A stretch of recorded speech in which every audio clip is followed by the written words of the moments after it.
12,000 یہودی بندر ہو گئے۔ روایت ہے کہ حضرت داؤد علیہ السلام کی قوم کے 70,000 آدمی عقبہ کے پاس سمندر کے کنارے ایلا نامی گاؤں میں رہتے تھے،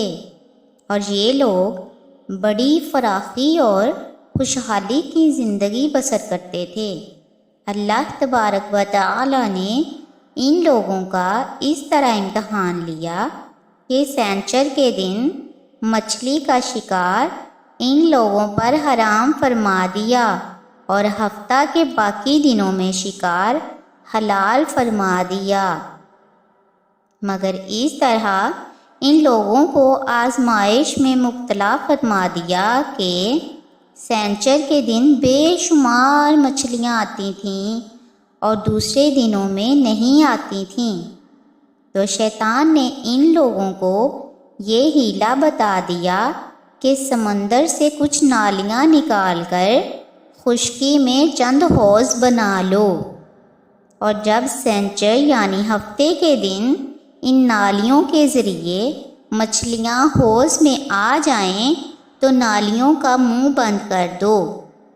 اور اس دن شکار نہ کرو بلکہ دوسرے دن آسانی کے ساتھ ان مچھلیوں کو پکڑ لو۔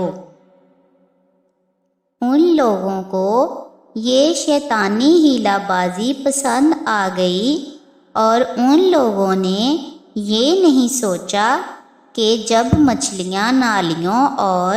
حوض میں جمع ہو گئیں تو یہی ان کا شکار ہو گیا، تو سینچر یعنی ہفتے ہی کے دن شکار کرنا پایا گیا جو کہ ان کے لیے حرام تھا۔ اس موقع پر ان لوگوں کے 3 گروہ ہو گئے۔ کچھ لوگ ایسے تھے جو شکار کے اس شیطانی حیلہ سے منع کرتے رہے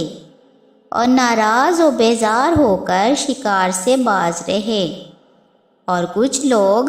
اس کام کو دل سے برا جان کر خاموش رہے۔ دوسرے کو منع نہ کرتے تھے بلکہ منع کرنے والوں سے یہ کہتے تھے کہ تم لوگ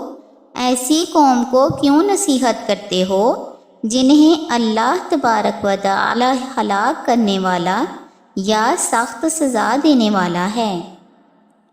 نمبر 3، اور کچھ وہ سرکش و نافرمان لوگ تھے جنہوں نے حکم خداوندی کی اعلانیہ مخالفت کی اور شیطان کی حیلہ بازی کو مان کر سینچر کے دن شکار کر لیا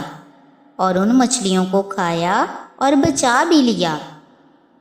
جب نافرمانوں نے منع کرنے کے باوجود شکار کر لیا تو منع کرنے والی جماعت نے کہا کہ ہم ان گناہگاروں سے کوئی ملاپ نہیں رکھیں گے۔ چنانچہ ان لوگوں نے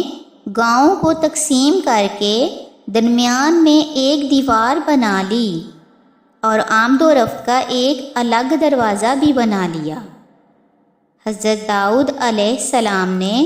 غضبناک ہو کر شکار کرنے والوں پر لعنت فرما دی۔ اس کا اثر یہ ہوا کہ ایک دن خطا کاروں میں سے کوئی باہر نہیں نکلا، تو انہیں دیکھنے کے لیے کچھ لوگ دیوار پر چڑھ گئے تو کیا دیکھا کہ وہ سب بندروں کی صورت میں مسخ ہو گئے ہیں۔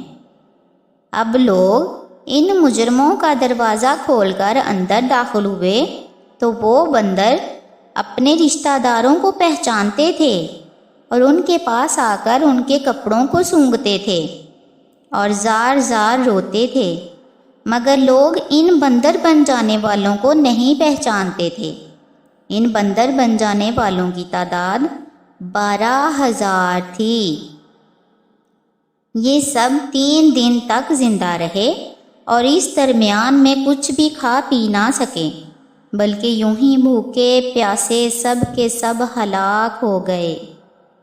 شکار سے منع کرنے والا گروہ ہلاکت سے سلامت رہا، اور صحیح قول یہ ہے کہ دل سے برا جان کا خاموش رہنے والوں کو بھی اللہ تعالیٰ نے ہلاکت سے بچا لیا۔ اس واقعے کا بیان سورہ بقرہ کی اس آیت میں ہے، جس کا ترجمہ یہ ہے، اور بے شک تم ان لوگوں کو جانتے ہو جو تم میں سے سینچر کے بارے میں حد سے بڑھ گئے، تو ہم نے کہہ دیا کہ تم لوگ دھتکارے ہوئے بندر ہو جاؤ۔ اور اس کا مفصل واقعہ سورہ اعراف میں بھی ہے، جس کا ترجمہ یہ ہے، اے رسول، ان یہود سے حال پوچھو اس بستی کا جو دریا کے کنارے تھی، جب وہ سینچر کے بارے میں حد سے بڑھے۔ جب سینچر کے دن ان کی مچھلیاں پانی پر تیرتی ہوئیں ان کے سامنے آئیں، اور جو دن سینچر کا نہ ہوتا تو نہ آئیں۔ اس طرح ہم ان کو آزمائش میں ڈالتے تھے ان کی نافرمانی کے سبب سے۔ اور جب ان میں سے ایک گروہ نے کہا کہ کیوں نصیحت کرتے ہو ان لوگوں کو جنہیں اللہ تبارک و تعالی ہلاک کرنے والا یا انہیں سخت سزا دینے والا ہے،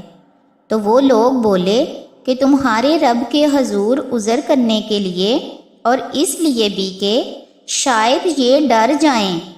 پھر جب بھلا بیٹھے جو نصیحت انہیں ہوئی تھی،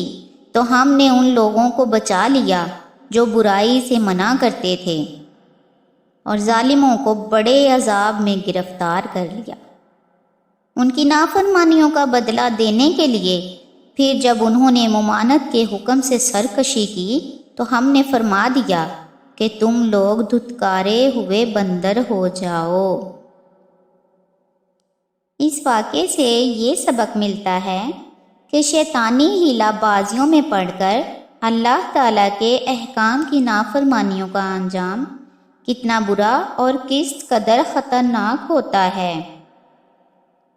اور خدا کے نبی جن بد نصیبوں پر لعنت فرما دیں وہ کیسے ہولناک عذاب الہی میں گرفتار ہو کر نیست و نابود ہو کر عذاب نار میں گرفتار ہو جاتے ہیں، اور دونوں جہان میں ذلیل و خوار ہوتے ہیں، نعوذ باللہ۔